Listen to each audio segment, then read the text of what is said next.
Hello, everybody. How are you today? Hello, everyone. Welcome to Genealogy Adventures. My name is Brian Sheffy. And I'm Danya Williams, and we have an awesome show for you today. This is going to be a great show. I'm excited.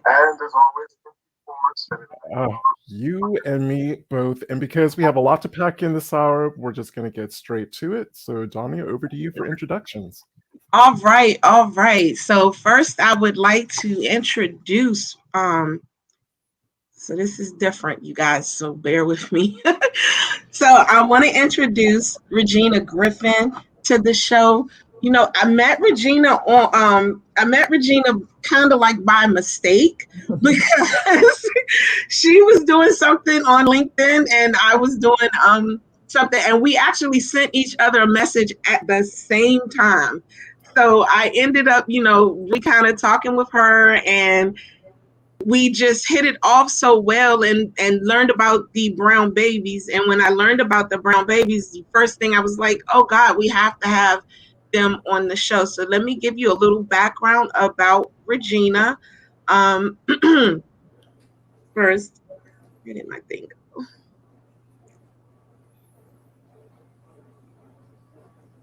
So Regina is, oh my God, my which come just went away. It's gone. My story just went away for Regina. I'm sorry. Regina is an executive producer. She's a director. She's a writer. She has actually done shows for Red Table Talk, the Spanish version. Am I correct with Gloria Yeah, Estefan? yeah. Yeah. So she's done all of that, and she's won Emmy. She's won different awards, and she's just an awesome woman. So please welcome Regina to the show, guys. Thank you for having me. This is going to be fun. I'm so excited for our conversation. Yes. Absolutely. So today we are talking about brown babies, and originally, in terms of your documentary, which I believe won a couple of awards. Yes. So congratulations for that. It's a superb documentary. We will be providing information about where people can actually see it because it is absolutely worth checking out. So your documentary is focusing on children who were born to Black American servicemen who in World War II who were stationed in Germany, and Caucasian German women, and the kind of their journey around identity and discovery and trying to find out more about their information. And I believe, and again, you can talk more about this. And again, I believe that I don't remember the number, but quite a few of them were actually adopted and actually grew up here in America. And Donnie and I were just very curious about what was it that drew you to this subject, because you just did such a wonderful storytelling job. So you could tell that you were very passionate about the subject. And I'm just curious what brought you to this subject. Yeah, well, first of all, thank you so much for having me on and having this conversation. And I made this movie 10 years ago, and I was really looking for something important and something with purpose to do. That was sort of my mission. I was a news producer, and I just wanted something more. And I stumbled upon this topic that it was absolutely fascinating to me. It was fascinating to me personally, and it was something that I knew was an important part of history that had not been told. And then I was particularly drawn to this particular era because of sort of the hypocrisy and policy of the time, because you have these warring countries in World War II, and so they're at war, but they're very much united in their racism, right? You have Jim Crow America, Nazi Germany, and you have these children who are part of both cultures, but they're sort of like the collateral damage of both. So I was just really fascinated by this topic and what happened to these children, and how you could have these American soldiers who are fighting in this segregated army, or excuse me, military, in a segregated country. And so I made this film 10 years ago. So then fast forward 2020, and we all know like what we experienced in 2020. And those same those same like issues of racism and systemic racism and hate and violence is just as relevant 10 years later as it was like 50 years ago when during the era of the movie, 10 years when I made it, and then 2020. And so I actually re-released the film last year to express that, to show people, like, look at what we're going through now, but look, this is so similar. Look at history and this untold story. So that was part of the reason. And then also, as a Black filmmaker, who when I made the movie, it had very limited distribution because our stories weren't important. And 2020 just was another, like, no, our history is more than just one chapter in a history book.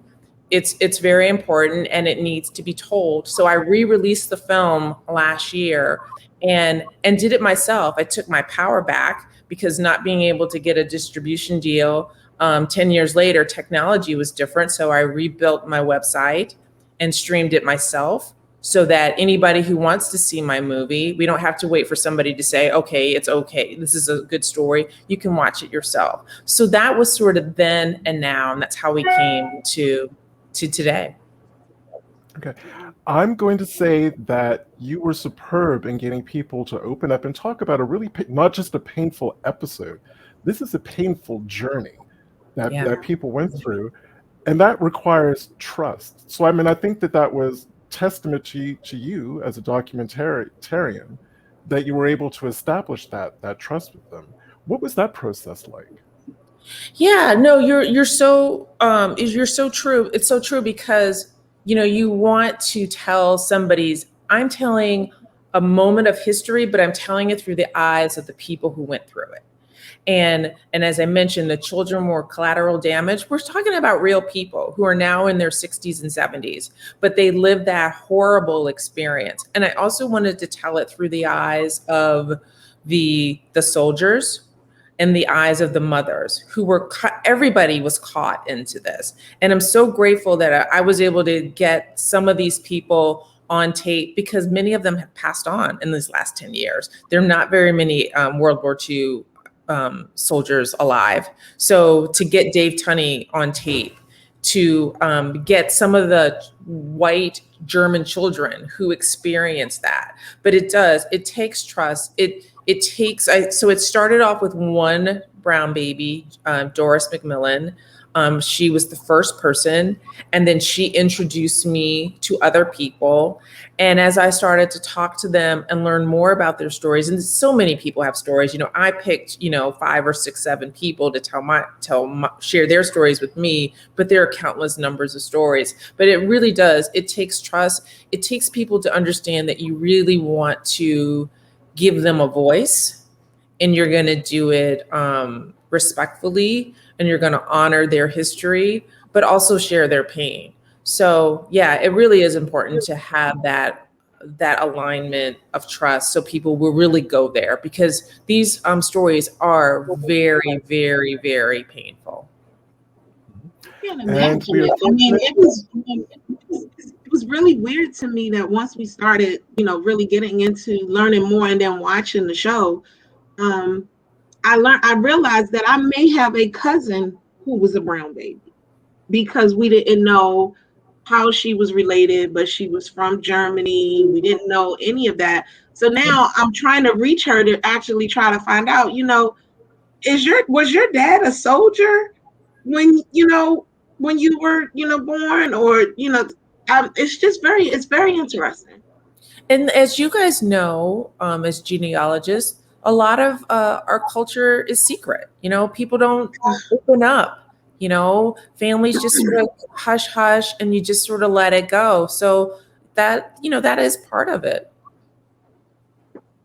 And particularly when you had women who were having illegitimate children by Black men who were enemies, there's a shame to that, especially during that era. So people kept things quiet.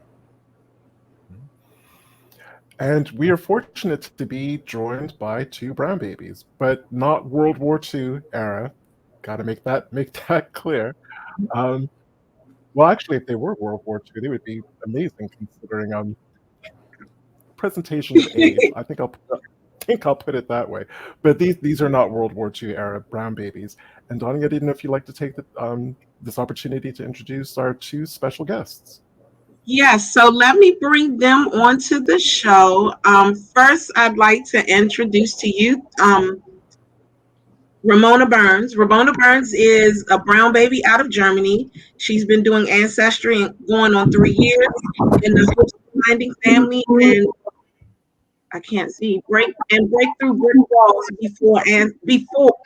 break through brick walls. Before ancestry, she did genealogy the hard way for 15 years. I can't even imagine that, Romona. And she now helps people along the way navigate their ancestry and help them find their families. She's not a professional genealogist yet, but she is in training for it, and she helps solve a few cases along the way. So welcome, Romona. And then we also have Jasmine Redden on the show. Jasmine has been into genealogy for over 20 years. It all started from finding her own personal roots. She said, I help brown babies in Europe find their biological parents. And has been doing it for 15 or more years. She started a website with a friend called onemeetingplaceonly.org. And this website is a place for people that are searching for family and loved ones to come and find their families. She speaks fluent German and English, and she grew up in Germany with an African American father and a German mother. So welcome to you, Jasmine. Thank you. It's great being on the show. Yes, welcome to you both. Yes, Romona. Yes, both of you. So let's start by really trying to understand, because as Jasmine said, as Regina said, she's not the researching tool. She goes to the researching tool, and these two ladies are a part of that. So Jasmine, you said that you actually helped Regina with a show with the Brown Baby show. Can you give us some background on that and how it made you feel helping those people? So when Regina gets somebody that emails her, and she also had Doris McMillan reached out to me through Regina, and she had asked me to help her find her sister. So I'm helping her actually find her half sister in Germany currently. So that's one person that was on her show, and I've helped others that she sent my way. People that just want to know who their identity is. Okay. Yeah, because to this day, people message me and email me and ask me, how can I find my relative? And, like I said, I am a storyteller, I'm a journalist, I'm a filmmaker, but I don't know how to find your family member. So I always send them to Jasmine and Romona and say, hey, not only can they help you, but they're also fellow brown babies as well. So they speak fluent German, and they can, help navigate the trials and tribulations of finding your loved one. Because as someone who has researched his German ancestors, those records are not necessarily the easiest things to kind of navigate. Naming convention, first of all, you have to be able to read the language. Let's just start there. Then you have naming conventions. Do they use that first name? Do they not use that first name because they have saint names and all the rest of it? How do you navigate people through all of that? It really starts out with, I get as much information as I can from them, what they do know, what records they get from the youth services, and whoever they go see or talk to or have talked to. I compile that all together, and then I will sit down and go through it all. And then I usually tell people, we need to do services with those records, the Jugendamt.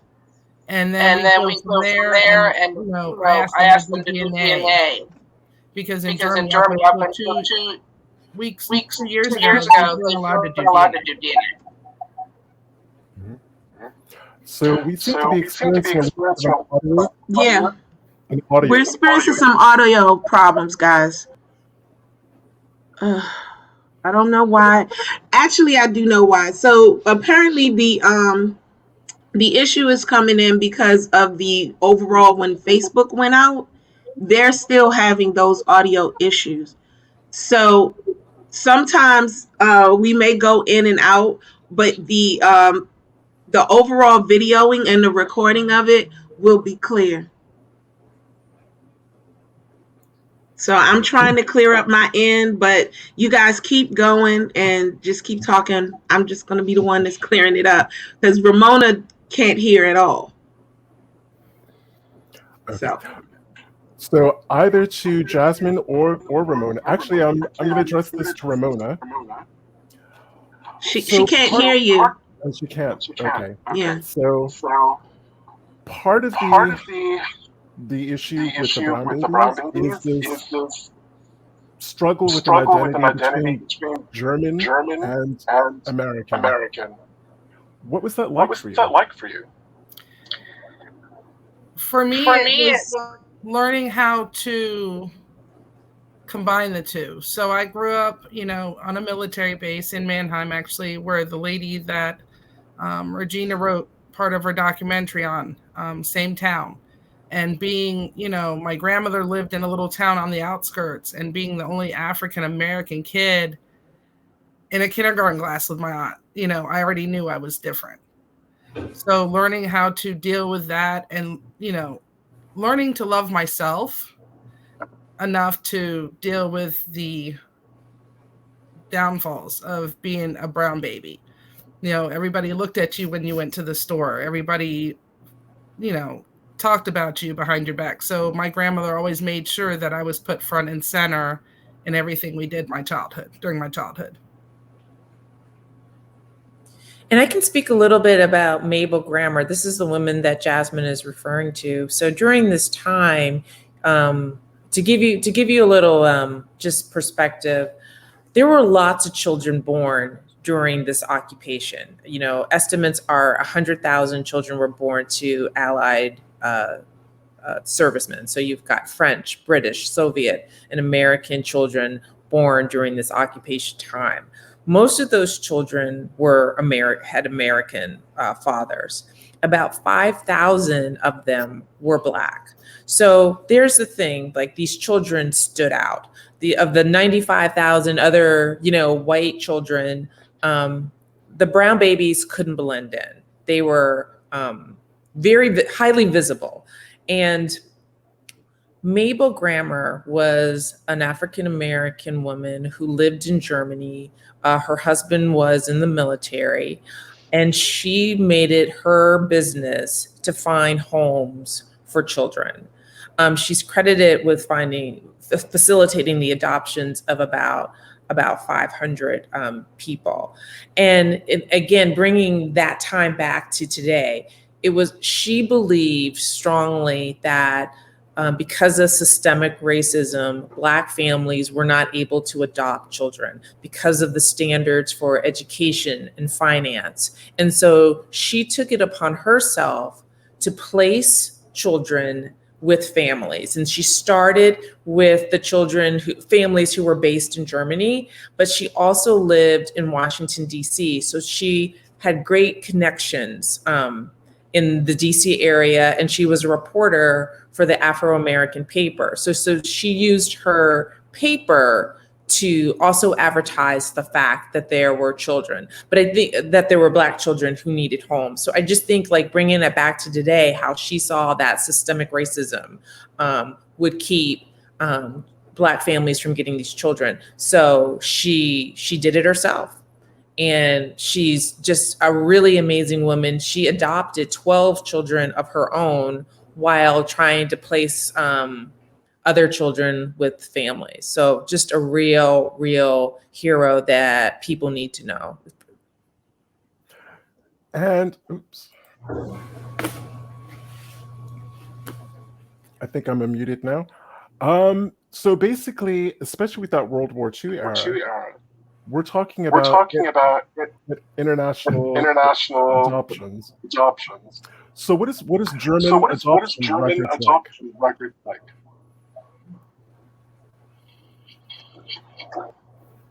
German adoption. Yes. What is what are those records like? Well, those records are sometimes bits and pieces. Sometimes you don't have no records at all. They will not release them to the brown baby to even help them. I had one case just recently where I had one record. She had page 1, 2, 5, 7, 10, 12, and that was it. So sometimes there's not even no records. Sometimes there's records that they may have bits and pieces, and you don't always get everything. And sometimes you have to hunt for it, or, go the youth services and then go to the courthouse and they give you a runaround. So it just depends on, what records you're exactly looking for, what the situation is. Because if they grew up in a Kindesheim, which is a kid's home, sometimes there are no records, especially for the brown babies back during World War II. And right after the war, there's no records that existence today. So it's bits and pieces, piecing together, trying to find someone that was located there at the youth services and getting them to, talk to you. And sometimes they're scared to talk to you. True, because I imagine just adoption records or trying to access them are difficult enough when you're actually in the country that you were born in. Again, I just imagine just the nightmare of trying to access the adoption records in a different country. So thank you for answering that question. Was kind of hoping for a different answer, but it is what it is. I'd ask Romona because she can hear now. Okay, what was the question? I didn't hear the beginning part. Mm-hmm. So the question was about the difficulty in accessing these adoption records. What was your experience like? Well, in my case, I haven't really dealt too much with accessing adoption records, but I do know that it's a pain in the butt, so to speak, to access them. Now, here in the States, from my understanding, a lot of states have now open records or have opened records, so you can access your own records. And I've also heard of cases of where people can take it to court and they will open the records just long enough for you to get the information. If you, let's say, give a reason as you're doing genealogy, and then once you got your information, they will reseal the record. And this is stateside, is what I've been experiencing. Now, Germany is a whole different ball game. Germany, they keep records locked up for lots and lots of years, and it's very difficult getting those. Why do they do that? It's just a privacy issue. I know that a lot of records, they stay closed for 100 years before you can even access it. It's not like in the States where you can, I can go and look at census records. The Germany don't really have census records like they do here. And some records are sealed for 100 years plus. So it makes it very difficult trying to find ancestors per se in Germany. You have to go find the books that each little town has that lists family members, names, and things like that.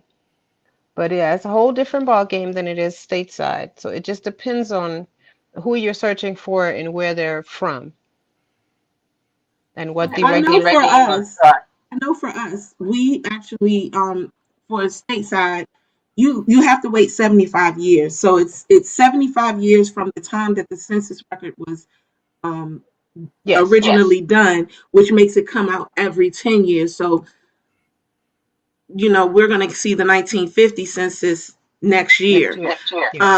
But theirs is 100 years. That's crazy.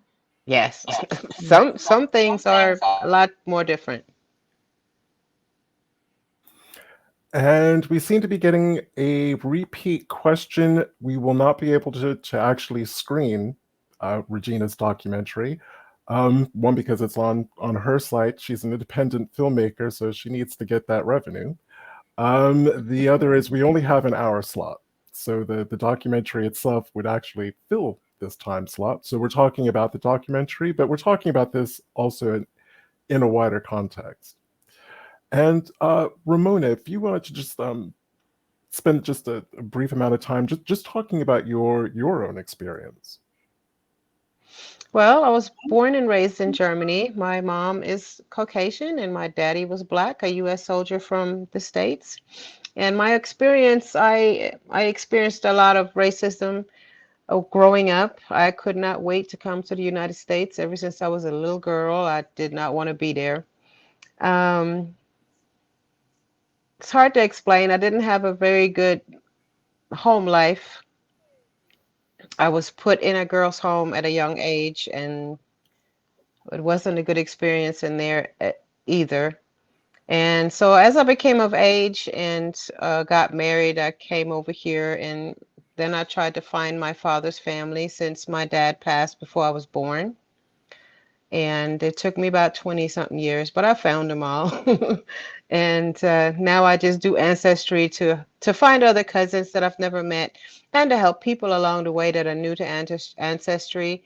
I try to help them and explain how ancestry works, and I try to help find their relatives as best as I can. I'm not a professional yet. I'm in training. But I've solved a few cases along the way. Which makes a nice segue to a question we have from an audience member, Shelley Murphy. Has the history of your experience or your parents been handed down to your children, if you have any? I know. The history? No. For mine, my history has been passed down. My daughter's actually finally loving genealogy and getting into it. And sometimes she'll sit in and she'll be like, Mom, you should try this. You should try that. So my daughter is kind of taking that realm and wanting to learn more. So I'm slowly showing her our family history and getting her involved in our tree. Now, if she's referring to history as far as DNA, I had my mom test, my two children test, my auntie test on my daddy's side, and my half sister. And nobody really shows any interest in genealogy other than me. But, you know, they enjoyed it while it was still brand new when they first tested and got their results. But they basically leave it up to me to, you know, handle all the accounts. Well, I guess because again, we grew up here. Well, we grew up reading about how children of immigrants are very, tend to be interested in where their parents came from or their grandparents came from. Is there any of that with specific with your families? I mean, is there any interest in the German side of their heritage at all? My mom is really interested in her history because she doesn't know much on her great-grandfather's side or her grandfather's side. So we've been working on that line. But, other than that, my kids kind of want to go. My daughter really is the only one that's interested is going to Germany and seeing everything, kind of where my mom grew up, where my grandmother grew up, that side of things. But other than that, there's really nobody in the family that's really interested. Mm-hmm. As far as me, my daughter knows my mom, and she has herself been living in Germany when she was with her husband in the military in Germany.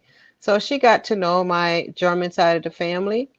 As far as going further back, she's not really too interested in that. And as far as me, I'm more interested in my African American side since I, was born and raised in Germany, and so that's more my thing. But I do have an extensive tree on my German heritage. And if the two of you can speak about commonalities and differences between meeting your American friend and your, sorry, I'm speaking with a delay in my ear, so it's kind of throwing me off a bit. Difference between your American family and meeting your German, your relationships with your German family. Were they similar experiences, or were there any notable differences? There were notable differences because I didn't really know my dad's side of the family that well growing up, because I grew up in Germany. So I didn't know, like, my mom's side, we always did stuff. We went, did stuff together. And then when I moved here, it was like that was all taken from me, moving to the United States. So then I wanted to know my dad's side of the family and where I came from. So I wanted to know my African-American side. So I started divulging in that. And that's really what started the whole genealogy experience for me. Well, commonality in my case, it's two different worlds. Coming from Germany, we live over there a totally different way than Americans do over here. So the first thing is a culture shock. And then as I met my African American family over here, it's a whole different world from what I used to in Germany, if you understand what I mean. My African American side of the family is very religious. They have their own churches, their ministers, pastors, all throughout the family. I'm not used to that on my German side of the family. It just don't work that way in Germany. You know what I mean? And so, yeah, it's a lot of differences. And the way they live their life compared to how we lived our life in Germany, it's totally different. But we get used to it. I have adapted. I've been over here 30 years now, so I'm used to both sides. Well, Romona, you read my mind, because I was going to ask both you and Jasmine about this very thing, because I'm very familiar with Germany and in German culture. So on the one hand, you know, in Germany, and I'm not saying this is prevalent everywhere, but I remember in the summer going to a park with my lunch, with my mates, and there's all of these nude people. I mean, they're completely nude, and no one's raising an eyebrow. Could you imagine doing that in Central Park? Could you? Absolutely. So, you know, differences between, say, body image, nudity on the one hand, and the way that perhaps communities may speak and treat to each other, and then you have a very different culture here. What was that like for both of you, navigating two such extremely different cultures? Well, for me, it wasn't an issue because growing up in Germany, I'm used to that. So nude beaches is a normal thing for us. There's nothing to raise an eyebrow about. Girls kissing girls, dancing with girls on the dance floor in the night establishment is a common thing. Versus over here, it gets looked upon and frowned upon because it's not the culture of the United States, unless, of course, there are LGBT or something like that. But to us, it was just a normal thing. And when I came over here and I saw how people reacted to certain things like that, I was like, and then I realized, y'all wasn't used to this. It's normal for us. My husband, when he went to Germany the first time in his younger years, he went down to the beach and mistakenly went to a nude beach. And, when he arrived, they told him he had to take off his clothes to get on here. And he was like, what? And he turned around and left because he was ashamed, But to us, it's just a normal everyday thing, like going to the grocery store. Yeah. Wow. That's So the truth. we have a question for Regina, and basically they said how did it the film how was the film received in Germany?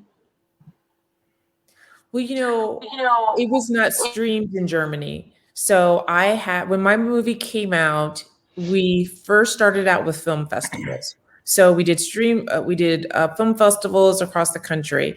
And then at that time, it was crowdsourcing at movie theaters. So to have a screening, we would need like a certain number of people to buy tickets, and then we would have a screening. And then we had some limited exposure on TV, but in the US. So it was never, my film was never widely distributed until once I put it on my website, and then anybody can stream it wherever you are. If you could sit on your phone or computer or wherever, and that just happened a year ago.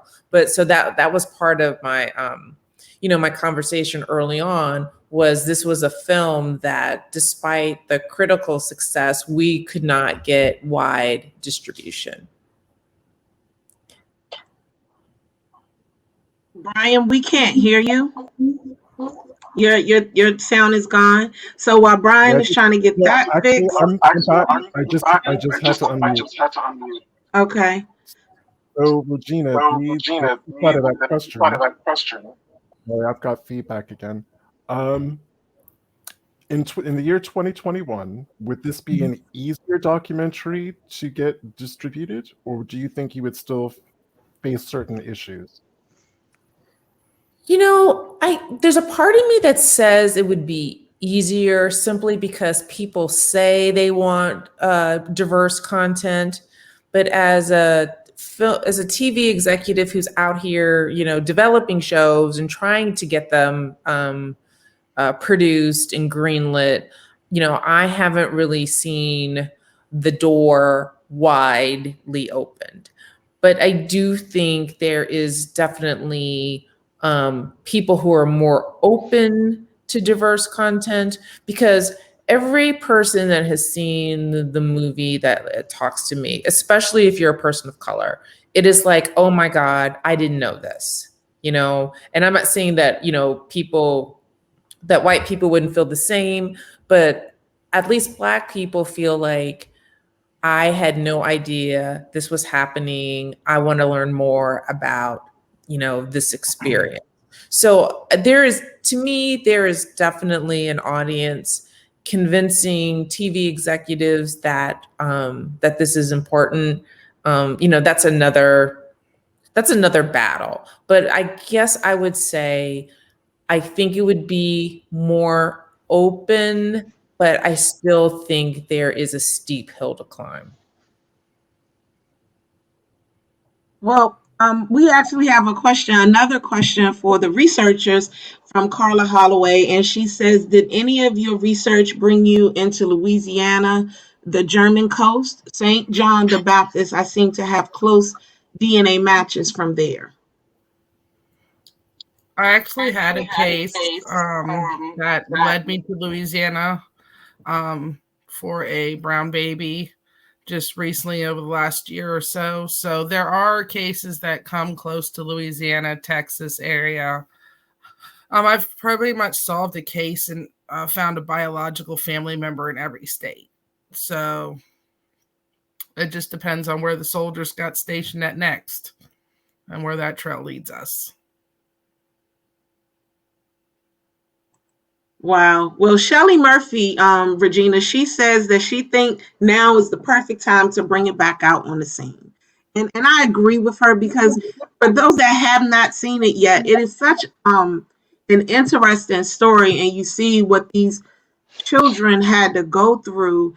And this wonderful woman who just took her time. And I think you said, Regina, it was like 120 some odd children that she ended up helping. You're muted, Regina. Mabel Grammer is credited with about the facilitation of about 500 children, and those kids were placed all over. It's really interesting, and like I said, with every person, each person has their own story. That's absolutely fascinating. But if you saw my film at the American Black Film Festival, you saw the original 2-hour length movie. Now it's been cut to an hour just for time. But in the film, I have 2 adults who were children who were on the same flight from Germany, flying from Germany to Washington, D.C. as little kids. And leaving the only home that they knew, coming to America. Mabel Grammer had found them homes in the Washington, D.C. area. And they recall that flight. and think of not really knowing where they were going. Their only language was German. They were little kids. And just like that fear of the unknown, but being told they were going to their mama, and so just like what that meant to them of finally finding a home, but just like going to this other land and never, like, just not knowing what's to come. And so it's just very powerful of all this uncertainty of not being Black, not being white, not being American, not being German, not having a mother or, a biological or adoptive parent, and just not fitting in. So there's just so many dynamics in it. And the thing that I find just made, wanted to touch on this because this actually makes a good statement. Kathleen Evan Barnes, she said it's interesting that German culture is receptive to nudity and homosexuality behavior, but less receptive to Blacks mixing with German women. Well, that actually goes to the comment that I wanted to make. And that's saying that race mixing in Europe is can we do something about the feedback? Isn't anything new in Europe. I mean, this goes back to even before the Roman period, where multi-ethnic people were moving, being moved around, being displaced, or going to different places for opportunity. It's documented in Britain. Romans brought people of all kinds of ethnicities into France, into Britain, all the territories that they controlled. And it's been going on since then. I mean, we've all heard about Queen Charlotte of England, King George's wife. She's supposed to be of mixed race. What is it? And again, that goes to the question that's been asked about German culture. What is it about European culture? Because it's not just a European thing that makes mixed race children other, just so completely different. Well, for me, the thing I'd like to say is, racism is alive and well everywhere. So whether it's, Germany, Italy, it don't matter. I remember my mom used to tell me that when she was young, growing up, that her parents would always steer her away from Black men. Don't date any soldiers. The fear was in Germany that when the soldiers came to Germany, that they was taking all the German women. And so the people were upset because, wives left their husbands. People that was going to get married all of a sudden didn't get married anymore because she started dating a soldier. It got so bad that my grandparents used to tell my mother that Black people grow a tail after midnight, just to be home before midnight. And my mom believed that for a long time until she found out otherwise. But, that's the thing that was happening when my mom was young and dating. And incidentally, my mom had a Black sister who was born, after the war. And she also came over here as a young child. But those are I can imagine some of the stories were told back then to steer the German ladies away from American soldiers, whether they were Black, Mexican, or, whatever. But it seemed to be more an emphasis on the Black soldier to stay away.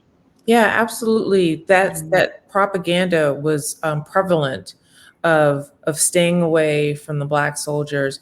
And it wasn't until like people just started mingling that they, Black soldiers just started, they had a reputation of being kind, of giving candy to children and being nicer than the white soldiers. So people started to get to know them.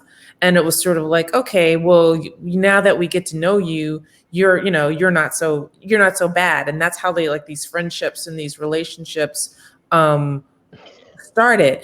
And then also to Ramona's point, because of this racism, the mothers were not able to keep their jobs or find a place to live with their black children. So, the effects were racial, social, and economic. Like when you can't work because you have this child, or you can't have a home, rent an apartment because you have this black child.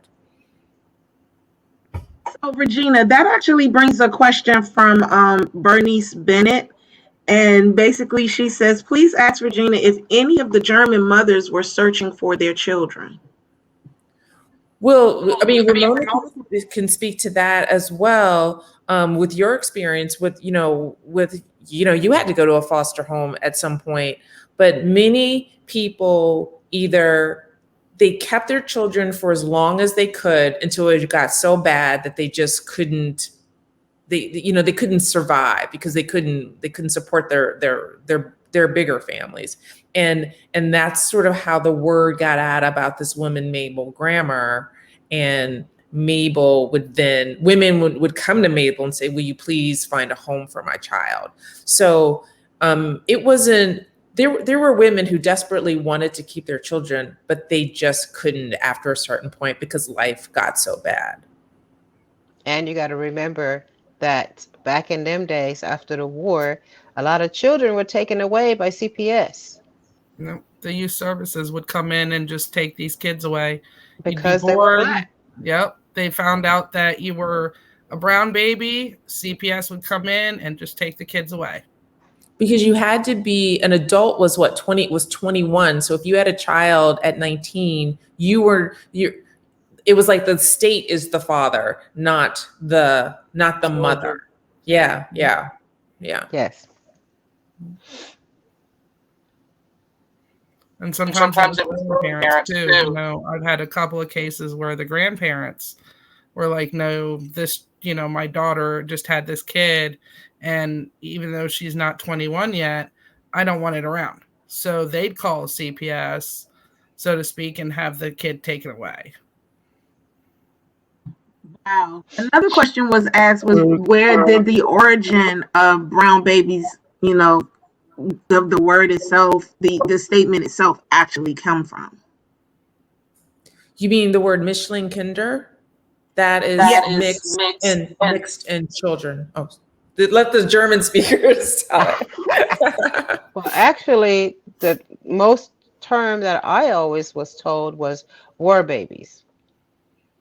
Mischlingskinder or war babies. The brown babies is fairly new to me. Ever since I've met you, Regina, is where I know the term of brown babies, but I usually never associated brown babies with being a German child, a German black baby.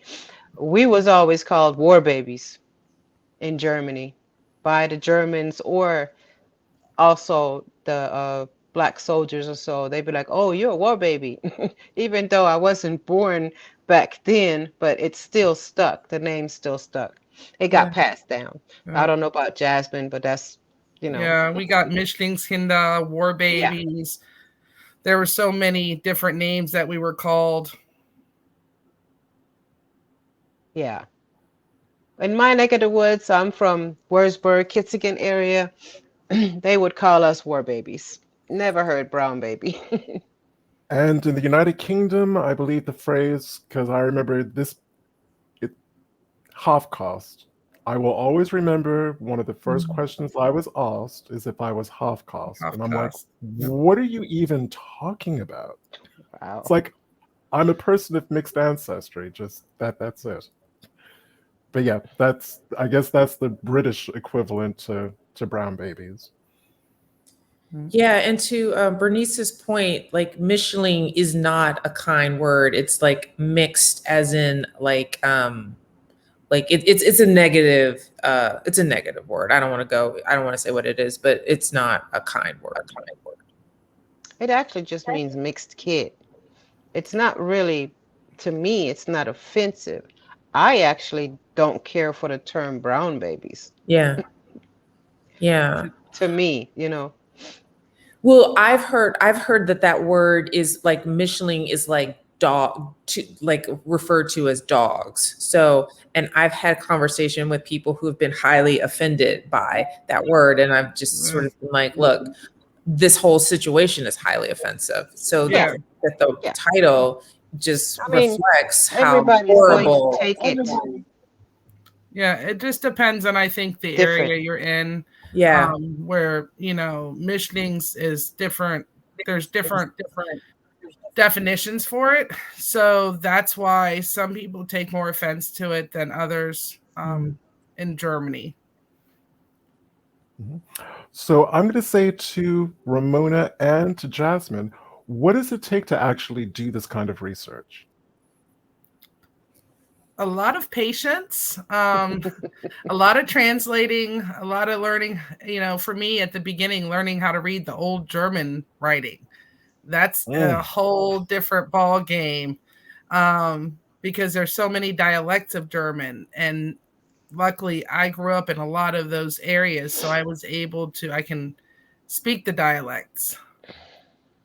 And just time and research and kind of holding those children that are looking, I always communicate with them. I always tell them what's going on with their case, and just working closely with them, calling them 2-3 times a week, letting them know, hey, it's okay to feel this way. It's okay that you're nervous. It's okay you're scared. I just recently had a case where a young gentleman was ready to give up because the family wasn't responsive, and I ended up locating some brothers of his and reuniting them all. So, sometimes they just want to give up because they fought so long their whole childhood, and then they just want to quit when they're so close, and you just got to keep them going.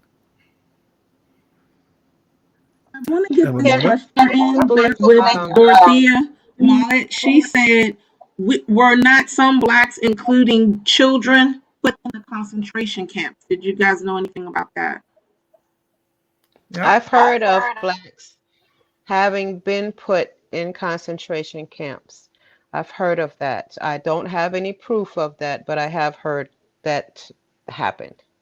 But there weren't that many around back then. But yes, I've heard of that.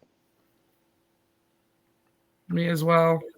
I think anybody that wasn't blonde hair, blue eyed, was automatically, either picked up or put in concentration camps. I know that, that's how I grew up. I was brought up knowing that, most of the people that went to concentration camps were the ones that were blue eyes, blonde hair, German kids. So my follow-up question to that is thinking about the next generation or two, because there's always young genealogists coming up and about. Is there anything in the records, or even like a modern census record, that would indicate that an ancestor was a brown baby? Are there clues and records that say, your grandchildren or your great-grandchildren kind of researching their family history should keep an eye out for? Good question. You mean in the newer census records? They don't really put mulatto or Black on these new census records that I know of. I'd have to look. What do you think, Jess? I mean, for Germany, it's just documentation. If somebody in the family, sometimes the elders will write in their family Bibles or, paperwork or letters, and they keep letters. And sometimes you can find clues there for the newer generations, but they don't list them publicly because it's an embarrassment. So it's hard to find the records. Sometimes the local churches, you can go there and try to see if somebody has anything listed in their baptism record. But more times, 9 out of 10, you're not going to find much. Because that's the challenging thing about this history is, I'm thinking maybe 125 years from now is looking at a 2020 census for someone who is described as Black, but being born in Germany. Is that something that, 150 years from now, I should get really excited about, or just go, wait a minute, how did that happen? Most likely, how did that happen? Just because it's so undocumented. unless somebody in the family documents it, it's going to be hard to get public records, because we can't get records now with CPS and the courts. 150 years from now, they may not even have those records anymore. I want to ask one last question because we're actually coming up on that hour. It's crazy. It happened so quickly. But Angela Walton Raji, she says, how does the population from Ethiopia fare in Germany today? She says she understands that there is an Ethiopian community. So there is an Ethiopian community. A lot of the bigger cities now have a African American community, and also a biracial community that gets together, and they do functions and they do different things together. So there's more now that 2020 has happened. There's more community gatherings all the way around Germany. Mixed races or Africans have always been around Germany. And as time passes, they just get accepted more and more. It's not like it's still 1950, 1960, or 70s, where it was harder for dark-skinned people to live in Germany. So it's a lot better now but they have lots of Ethiopian communities all around Germany. And they have a much better quality of life than, let's say, when I grew up.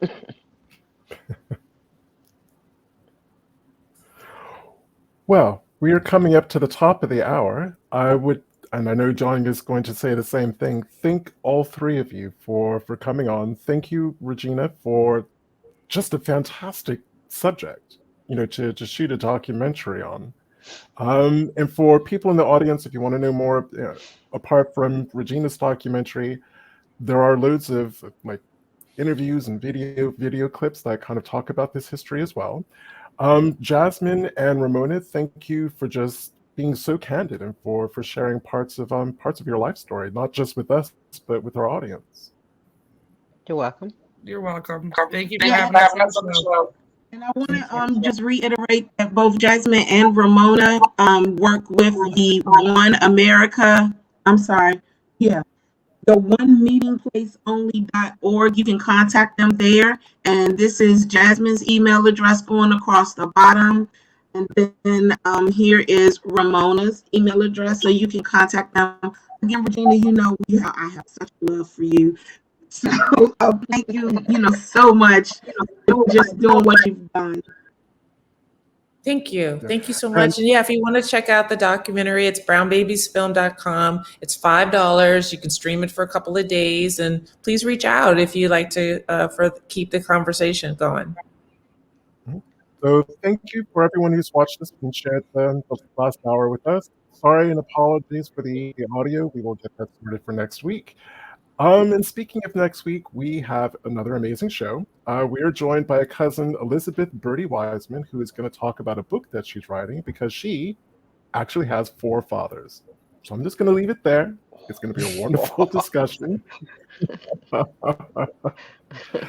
And until next Sunday at 4 p.m. in all of our usual places, And I'm Danya Williams. Thank you again for showing up with us.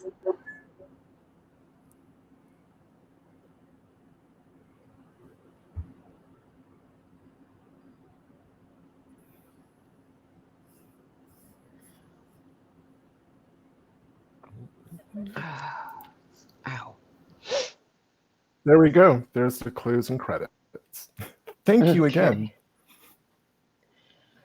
I appreciate it's not the easiest topic to discuss. So thank you so much for that.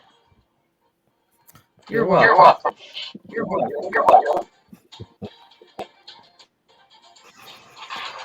And I don't know. Actually, I'm going to take my headphones off. This is driving me nuts.